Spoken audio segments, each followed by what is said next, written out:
Welcome to the Get Out of Your Head podcast, where we talk all about the stories that keep you stuck, blocked from manifesting what you really want, and away from your authentic life.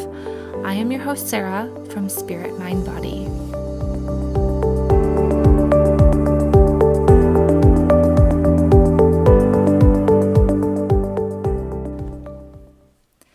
Hello, everyone, and welcome back. I am excited to be here for another episode. I hope you're doing well.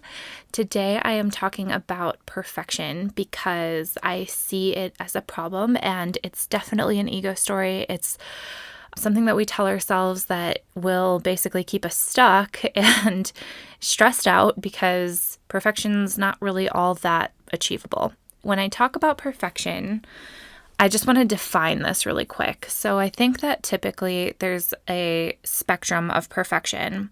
There's this end result, this end goal that we all kind of want to get to, and that's our idea of perfection, whether it's your ideal weight or the perfect relationship or your perfect idea of parenting. There are all of these different ideas of perfection, and so you think that you need to get to this point, and what it can do is it can paralyze you, it can keep you from making moves, and it can lead you into like projections onto other people when they're not meeting your standard of perfection. But more basic than that is this culture of perfection that permeates almost low level, like it's underneath the surface. And what it does is we have this idea of perfection or ideas of normal. I should even say normal. So there are these ideas of normal, and they prevent us from living. They make us hide ourselves. They make us, not become or not step into our full expression of us.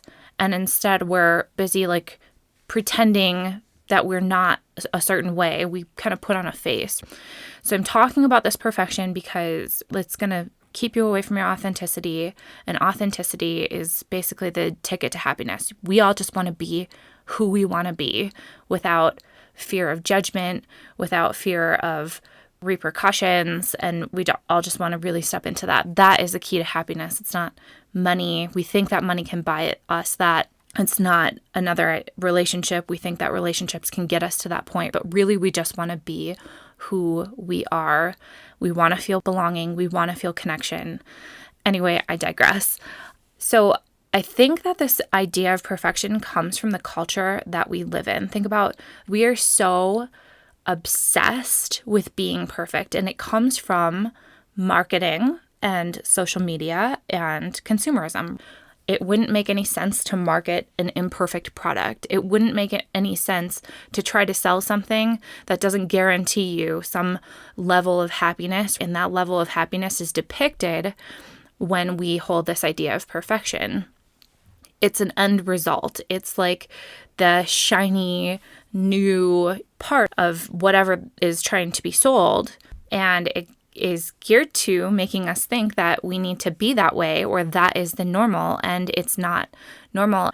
We live in this age where social media is so prominent and it's such a big part of so many of our lives. And I think that with social media even, and especially with Instagram, we have this idea that our lives need to look a certain way. I remember I'm a little callous to it now, and I'm a little more okay with posting things that are kind of imperfect, or posting pictures of myself that I haven't edited or that I wouldn't consider to be perfect. But before I started putting myself online, I was really obsessed with making all of my pictures seem absolutely perfect. I wanted them to look beautiful. I edited everything. I wanted it to have this certain aesthetic. I wanted basically my life to be a brand. I wanted people to look at me and be like, oh, this is the feeling that I get by looking at her life, which is so weird because it's just an external vision, and what really matters is my life inside. But when I had this idea that my life had to look a certain way and I was trying to fit this mold of perfect, it would paralyze me, and I wasn't able to share the real parts of myself. And so you might fall into the same boat where you're like, I'm not going to post a picture of my messy house, or I'm not going to post a picture of me getting up every day, and I'm certainly not going to post the times where I break down or the times where I feel like I'm losing it, because we want other people to look at our lives and think that we have it all together. And I think that also there's this level of normalcy. Perfect is normal instead of perfect is not normal. And we don't talk about that. It's depicted as the normal is perfect. And if you fall short of normal or perfect, then, there's something wrong with you. And I think that that's a story that kind of perpetuates.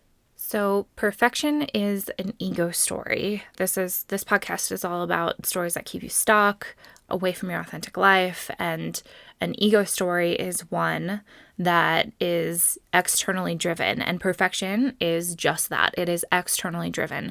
When you have an idea of perfection, it comes from somewhere outside of you. You see somebody else who has it all together and seems to be happy. And so what goes on subconsciously is you say, okay, well, if I do all of these things, then I will in turn get that happiness, or I will in turn have what that person has.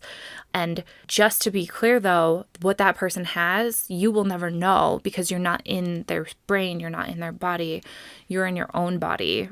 And so you have no idea when somebody looks like they have it all together, you have no idea what's going on behind the scenes. I mean, think about people you're surprised that all of a sudden they come out and they're like, hey, I'm struggling with depression, or worse, maybe they commit suicide and they seemed to have had it all together. Or maybe they come out and they're like, I have this horrible addiction that I've been battling for years.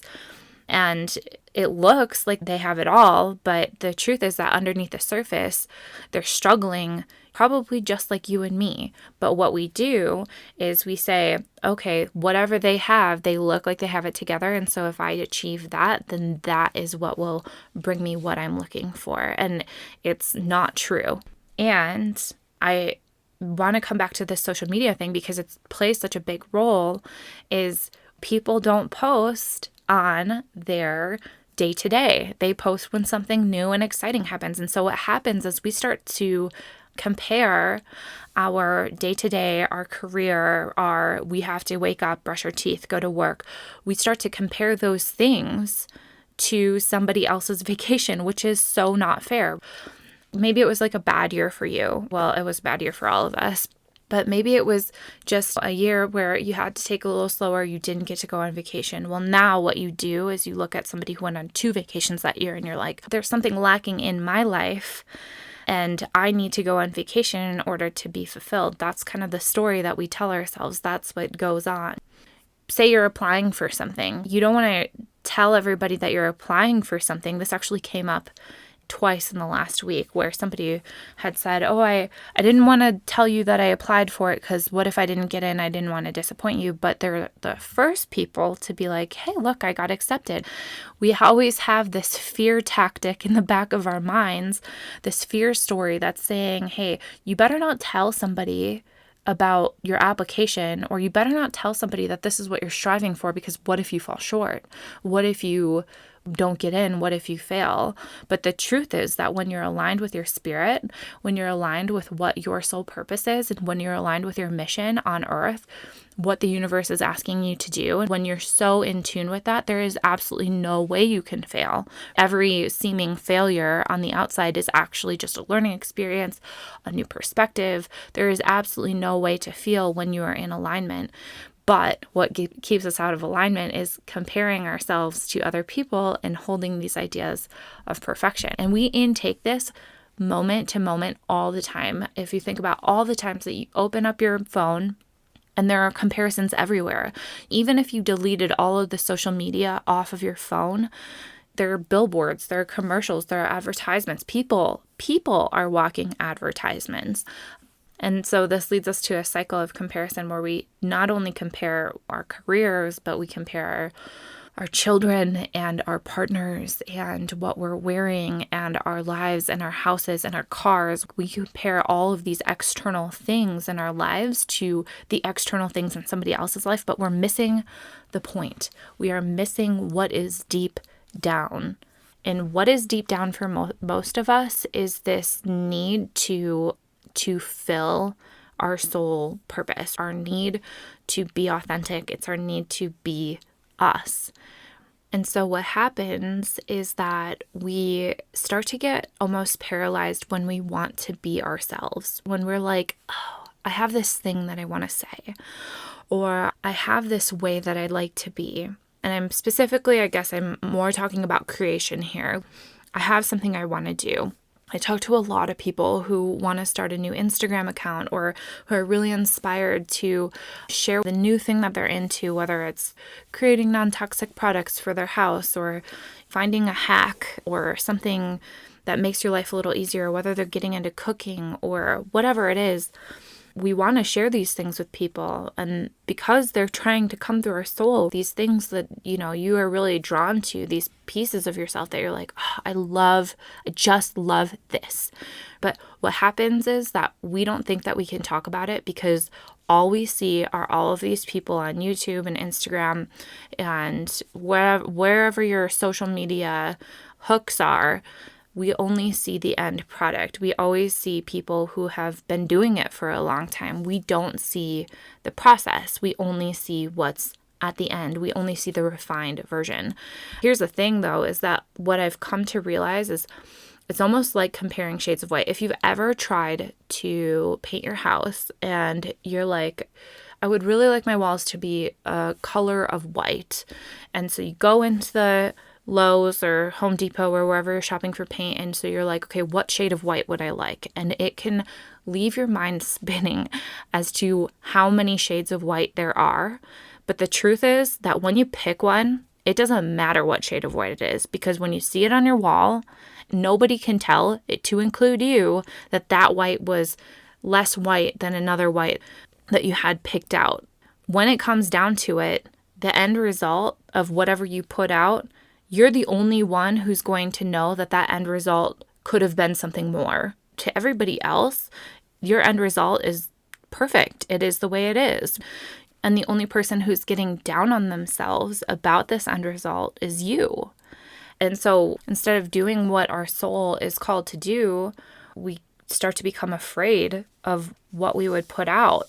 And so we put on a face for everyone else instead of being true and authentic. But this also crops up, this whole idea of perfection tends to paralyze. It comes up in a lot of it's not just in creation. Think about the phrase, I need to lose 10 pounds before I can accept my body. We try to force ourselves into loving ourselves by being different than the way that we are. Does that make sense? Or we compare, our vacations, and because our vacation wasn't as picture perfect as somebody else's, then now that's not post-worthy. Or I need to earn more before I feel like I have been successful. And here's the thing is that these ideas of perfection, they're always moving outside of our grasp. As soon as you get to that goal, it's going to be another goal. As soon as you get to your goal of earning, it's going to be what's next? What's next? If you don't love your body the way it is, losing 10 pounds isn't going to help you. You have to love your body now the way it is, exactly as it is. Sometimes we even do this in relationships where we see what somebody else has in their relationship and we start to oh, he doesn't love me that way. Or, oh, well, my partner isn't good in this aspect. And so we start to grasp for things outside of our grasp. But the thing is, once you have a partner, because this is what happened to me through my partners over the years, is I would look and I would be like, okay, I'm with this kind of person, but he doesn't really care about his fitness. And so then I would look at another person and I'd be like, oh, okay, well, he cares about his fitness. So I would get into a relationship with that person. And then that person cared about their fitness. And I was like, well, I can't have a conversation with him. So it's really important for me to date somebody who's intellectual. And so then I would go find somebody who is intellectual. But then something else came up. It was always something else that was coming up for me, and I was chronically dissatisfied. I was just always searching and searching and searching. And every time I felt like I found the fix to it, it did seem real. It did seem good that I had found the fix, but then eventually that wears off, and then eventually I'm looking for the next thing and the next thing. I don't want to say that perfection is bad. in itself. I don't think that it's a bad thing. I think that it's good to have goals, and I think that it's good to be inspired by people who do it well.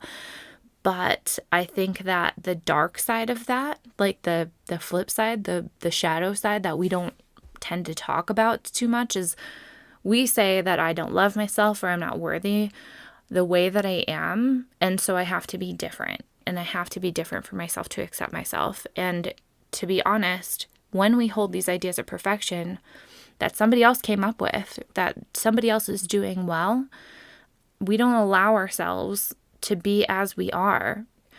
And in that way, if my idea of perfection comes from someone else, then anything that I do is just a recreation of what they've done. It's just a replication, a regurgitation, and it's not unique. It's not genuine. It's not authentic to me. It's just going through the motions and regurgitating what they've done.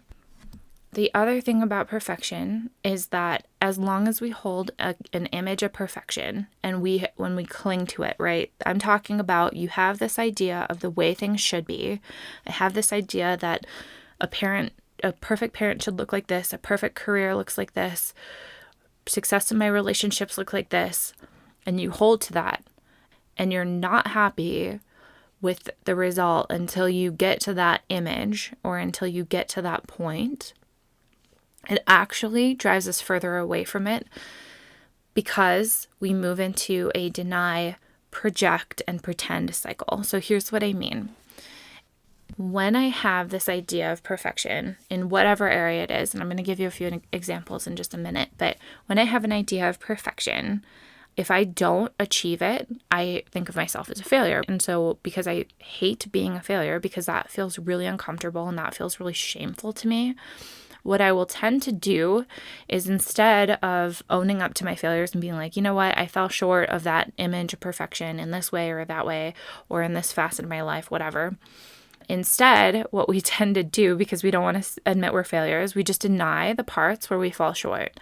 So instead of being honest with ourselves and being like, you know what, this is my perfect idea of a parent and I yelled today and that didn't fit in and now I have to deal with the guilt or the shame that comes with it. Instead of doing that, we just kind of shove that to the corners. We shove it into the shadows. And when things go into the shadows, we tend to project them onto other people. And so we lie about it to ourselves, and lying can take the form of excuses and covering it up, forgetting about it, hiding it from others. And then what I mean by projection is we see in others what we are missing in ourselves. Okay, so for example, say you have this idea that relationships should be mutually supportive and come with unconditional love. Your partner should love you unconditionally. Usually that's the way it goes. And you probably would say, oh, I love my partner unconditionally as well. Unconditional love is actually a very difficult thing for anybody to do. And I'm not saying that it's impossible, but I do believe that you have to be an enlightened person in order to give out unconditional love. We are human. Love comes with conditions. And so what we do is instead of being like, you know what, I can't love everybody, the people that are the most important to me unconditionally. And instead of being honest about it, what we'll do is we'll be like, well, my partner doesn't love me unconditionally. My parents didn't love me unconditionally. You tend to point the finger outwards to everyone else who's not doing it instead of looking inwards and being like, okay, where did I fall short? Where did I do something? That's my relationship example. In careers, maybe you have this idea of perfect career success is making 6 figures a year. And what you do is when somebody doesn't make 6 figures a year, you start to judge them and you start to be like, oh, I'm above them. We project onto them how we would feel if we were making that amount. Does that make sense? So if you're making $100,000 a year and you see somebody making $50,000 a year or $30,000 a year or whatever it is, you'll look at them as if they're lower than you. And this is subconscious. We don't like admitting this, but it is an ego story. And I'm all about bringing these ego stories to light and being honest with ourselves about it. And it's not really our fault that we do it, but it is our responsibility to change it. Anyway, so that's how we project our career. But also on the flip side of that, we do another thing where I'm making 6 figures a year, but because perfection in success is an ever-moving target, what I will do is I'll say, when you're making more than 6 figures a year, now I start to idolize that. I start to make that my next goal. And that's that ever-moving target of success, or that's that ever-moving target of perfection that is so difficult to achieve. Like, we can achieve it because it's ever-moving outside of our grasp. When you're sitting in it, it doesn't feel successful. It's the pursuit, it's the chase that makes you feel that maybe one day I'll be there and then I can feel success. But when you're in it, it doesn't feel like success. And the way that you feel success is by either looking down on other people or by saying, oh, I'm winning. It feels like winning against other people. It feels like you're winning at the game of life, I guess. So we also do this in creation. When you have an idea of the way that you would like things to be, when you have an idea of what you want to create, what you will do is you'll look at other people and other people's creation. You'll start to correct things in your head. You'll start to say, oh, I wouldn't use those words, or, oh, I don't like that aesthetic. I was watching a Netflix documentary, and the guy said something like, it's easier to criticize than create. And I think that is so unbelievably true, because what we do is we have this thing that we want to create, and instead of creating it, we criticize other people's creations when they actually go about trying to do that journey. And so that's another projection. When I was really obsessed with my health, I would do this with diet a lot. I think that there's a term called, orthorexia, where you are obsessed with your diet. You get really obsessive. And that was me. And so instead of being like, oh, I'm just obsessed with my diet, which I was, I also would project onto other people, and I would be like, oh, do you know how bad carbs for you are? Do you know how bad you're spiking your insulin? And looking back, it's actually pretty laughable because I was like the diet police and I thought I knew it all. But that is a way that I would do it with my diet. And so that's how we project. And when we do that, when we project, when we hold the standard of perfection that is totally unachievable, we look at it and we see it in everybody else. We separate ourselves by criticizing them, even if it's within our own heads, and we don't get closer to that idea of perfection. We actually drive ourselves further from it, because the reality is that we do things. We cheat on our diets. We don't love people unconditionally. Career success is so much more about how satisfied you are, not just about how much money you make. But we deny that we fall short in all of those areas, even though we do. And so when we're denying it, we don't know that it's happening, and then we can't change it. Put another way, if we don't know we're off course, then we can't get back on course. And so this is the whole purpose of doing the work, is that when we do the work, we see where we fall short. We see where things are not the way that we want them to be. We see where we're maybe a little harsher to other people than we'd like, or we're not that person that we want to be around, and we change it. That's the point. We break the cycle. We uninstall the programs, and we give others permission to be who they are without these unrealistic standards. When I show up and I have detached from my idea of perfection, when I say that, yeah, this is society's idea of perfection, but it's not mine. When I allow myself to create, or when I allow my relationships to be as they are, when I define myself as having career success because I'm happy, not because of how much money I make, then I set the standard. I become a leader in that. I set the precedence that other people can make their own rules as well. And that's the whole point of being authentic. That's the whole point of being exactly as we are, and loving ourselves as we are, and allowing ourselves to be as we are, instead of subscribing to someone else's idea of what perfect looks like.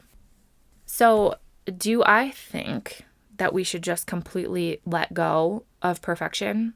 No, I don't. That's not what I'm saying. I think that we can be inspired by images of perfection.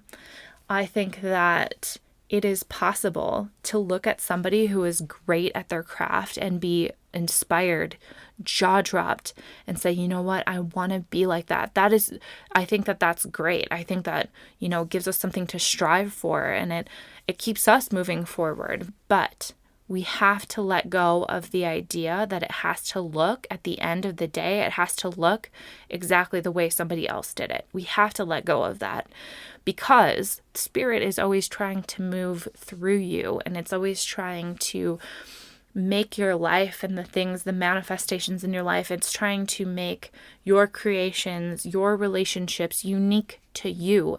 There is nobody on the planet that is going to do things the way you do. There is nobody on the planet who's learning the lessons in the same way that you are. When we hold on to this idea that we have to look a certain way at the end of the day, then again, like I said, it's just going through the motions, and we're just recreating what somebody else created instead of allowing ourselves to create that standard. And here's like a little secret for you guys. I am almost always going through what I am teaching. And I don't think that it makes me fake, because I'm not a master, quote unquote, before I teach it. And I think that we have this idea like you have to know it all before you can speak to it. And it leads us into endless cycles of being like, well, I want to do that, but I have to get this degree and this certification, and I have to go through this program before I start. You're never going to be ready to start before you start. There's obviously merit in being qualified by an external standard. And I think that maybe, if you're doing it for the right reasons, if you're saying, I don't know enough about this and I need to learn a little bit more before I start giving to other people, or before I pose myself as an expert, yeah, okay, there is something to be said. But if you feel like you're constantly chasing after degrees and certifications and things like that, at some point you do need to start. And there's a, I don't remember where I heard it, but there was something like, not a quote, but it was something like, it is easier to learn how to play basketball from a novice than from Michael Jordan. And I think that that's so true in so many ways. And especially for me, that's a phrase that I return back to over and over again, because Michael Jordan doesn't know what it's like to be new. Michael Jordan has no idea. Dribbling a ball is second nature. It's like walking. And so it's very difficult for him. Like, it would be very difficult for him to be like, okay, this is what I'm doing, because it's an automatic process for him. But instead, if I give you what I'm figuring out, like I'm close to it, I know what it's like, I'm relatable. It makes me relatable. And so I think that this idea that we have to be masters before we start, well, that's another way that it paralyzes us. But what I'm saying is, use that image, use where you like to be to inspire you and to get you to make moves, but don't let it paralyze you. Don't let it keep you from starting, because if people waited to be masters before they started, we wouldn't have Mac computers and we wouldn't have trips to space. We're all figuring it out. We all are. And we're all in the same boat. And I think that it's a product of probably our upbringing in society that makes it look like we need to have it all together before we start. And the truth is that if you're not failing, you're probably not challenging yourself enough. And so we stumble along the way. But when we fail, we give people the permission to fail as well. I want to leave you with this bit to chew on, because we can have goals and we can have perfection. When you're doing something, you do want to refine your process. You want to make your relationship better and better. You want to get to this idea of being a perfect parent, right? Like, as close as you can. I think that we want to have that goal in mind and try to get there. But how do you tell if it's perfectionism driven or if it's like a personal goal driven? Because that's kind of hard to tell sometimes. And if it's a personal goal, I think that it's honorable and it gets you to where you want to be. But if it's perfectionism, then, like I said, it drives you further away from where you actually want to be.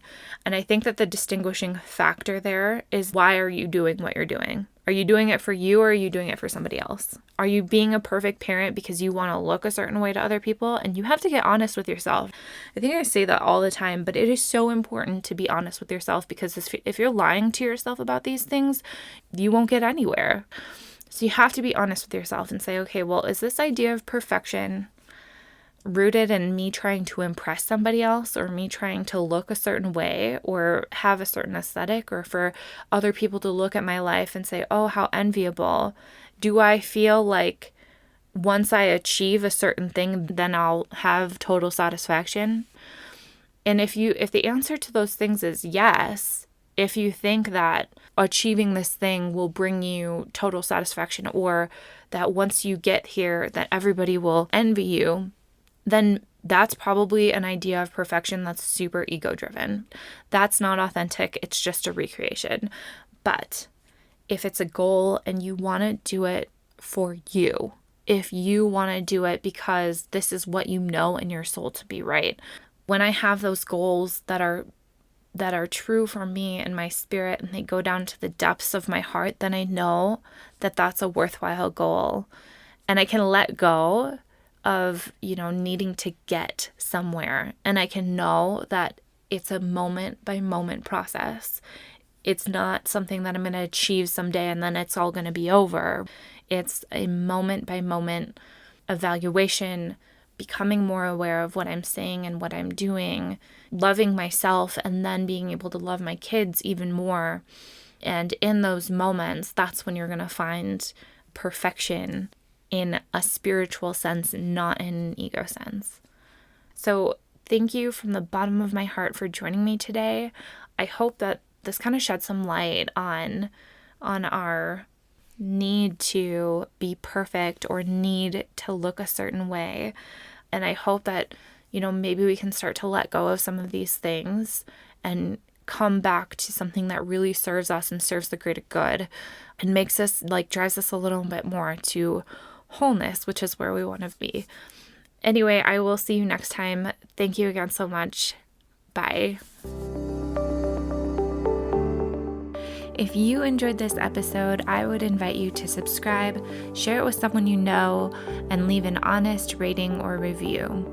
You can also connect with me through Instagram at spiritmind.body, through YouTube, or my website. Links to all of these can be found in the show notes below. This work is not easy and requires tremendous self-reflection, grit, and a willingness to be misunderstood, and for that, I honor every single one of you for showing up for your authentic self. Until next time.